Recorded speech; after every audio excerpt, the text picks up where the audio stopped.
Hypnose et santé, le podcast d'Emergence. Tout savoir sur l'hypnose, premier épisode, avec le docteur Stéphane Radoïkov. Qu'est-ce que l'hypnose médicale ? Beaucoup de gens se posent cette question, et c'est très intéressant, parce que l'hypnose est finalement un phénomène tout à fait naturel. Mais alors, en quoi est-ce que ça devient médical ? Il y a une confusion dans les mots. En vrai, l'hypnose, ce n'est qu'un mot, c'est un concept, apparu au XIXe siècle, pour décrire quelque chose de beaucoup plus ancien et beaucoup plus naturel, qui est les phénomènes de conscience modifiés. Et modifiés comment ? Par rapport à quoi ? Par rapport à l'état de veille ordinaire.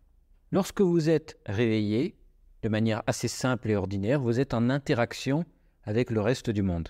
Vous parlez à des personnes, vous observez ce qui se passe autour de vous, vous réagissez à l'environnement, soit dans le dialogue et la communication, soit dans le conflit, soit dans la fuite, soit dans le partage, soit dans le jeu. Mais quoi qu'il arrive, vous êtes en interaction. Et il y a un état de conscience modifié qu'on a appelé hypnose au XIXe siècle, parce qu'on dirait que la personne, elle est dans la lune ou elle est en train de dormir, mais en fait, ça ne décrit pas précisément ce que c'est.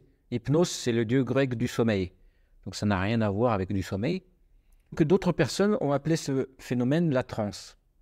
Pareil, la transe, c'est un mot, c'est moyen pour décrire ce qui se passe, parce que transe, ça veut dire passage. Anciennement, on utilisait ce mot pour décrire le passage vers la mort.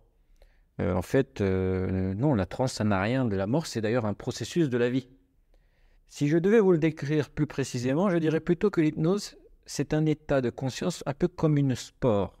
Vous savez, les micro-organismes qui s'appellent les spores sont des petits organismes vivants qui se cachent dans une coquille et qui peuvent résister comme ça pendant longtemps, avec peu de ressources, peu de nourriture, résistance à la température pour certaines.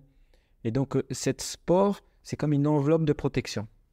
Et les gens qui accèdent à l'état d'hypnose ou de transe sont un peu comme dans une spore, c'est-à-dire concentrés à l'intérieur vers eux-mêmes. C'est ce qui permet d'avoir accès à différentes parties de soi, d'observer ses sensations, mais aussi d'observer ses pensées, et aussi de prendre du recul par rapport à son vécu. Ça permet de comprendre, d'analyser, de réfléchir sur soi différemment.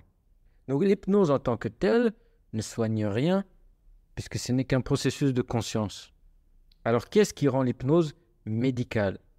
L'hypnose médicale devrait plutôt être appelée, c'est l'utilisation médicale, processus de conscience hypnotique. Et là, ça devient un acte de soin médical.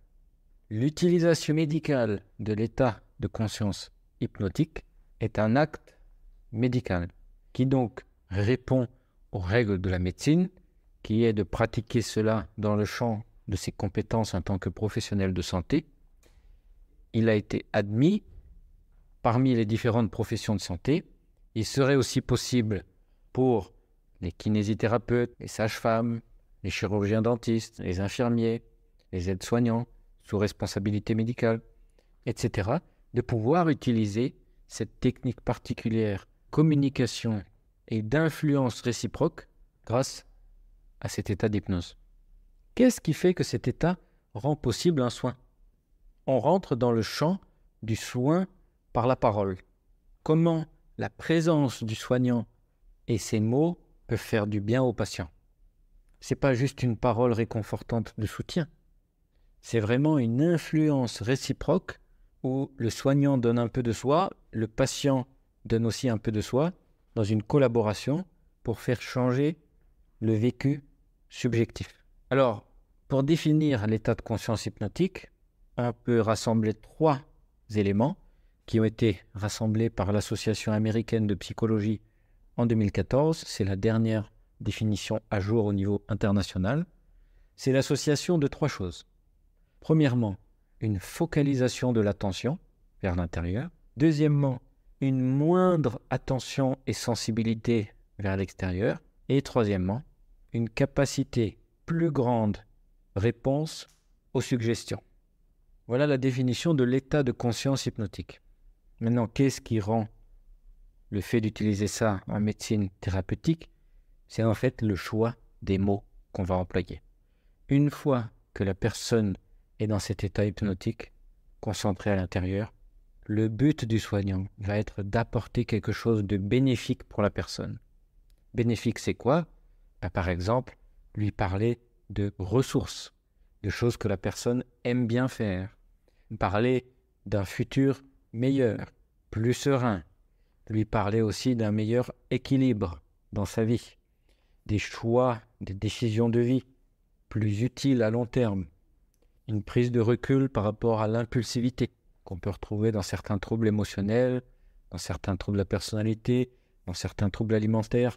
Prendre du recul et s'observer, ça permet de diminuer l'impulsivité comportementale. Des suggestions de stabilité, de sécurité, et en même temps des suggestions de mouvement. Au cas par cas en fonction des patients. Si un patient est un peu trop anxieux, agité, on va plutôt lui suggérer quelque chose de très stable, très tranquille. Un peu comme, à l'aide de l'imagination, on peut parler de l'eau d'un lac qui est tout à fait plate et tranquille. Et à l'inverse, quelqu'un qui est plutôt à l'arrêt dans sa vie, plutôt dans l'immobilité, on va plutôt lui parler de quelque chose qui change, qui bouge, qui évolue, pour aider cette personne à activer de la ressource et de la mobilité psychique.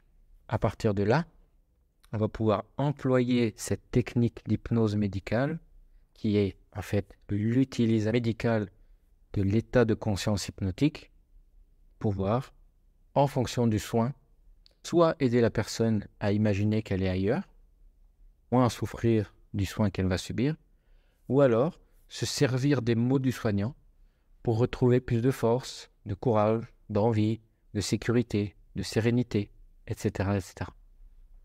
Et c'est ça qui va faire du bien aux gens. En fonction des études, en fonction des contextes dans lesquels l'hypnose a été étudiée, ça peut faire diminuer l'anxiété, ça peut faire diminuer la douleur, ça peut faire diminuer les deux. Parfois de à peine 0,5 points sur 10, parfois ça peut aller jusqu'à 3, 4 points sur 10. Ce qui rend, que ce soit l'existence ou que ce soit le soin à subir, plus confortable. Ce n'est pas un miracle, ce n'est pas un truc où la personne, elle perd connaissance, pas du tout. C'est quelque chose de très actif, très collaboratif et qui, dans le meilleur des cas, améliore de, on va dire, 30-40% la douleur de l'anxiété. Ce qui fait que l'hypnose ne peut pas être employée toute seule ou en remplacement des techniques médicales habituelles. Elle est utilisée en complément de ce que vous faites déjà chez un professionnel de santé pour vous soigner.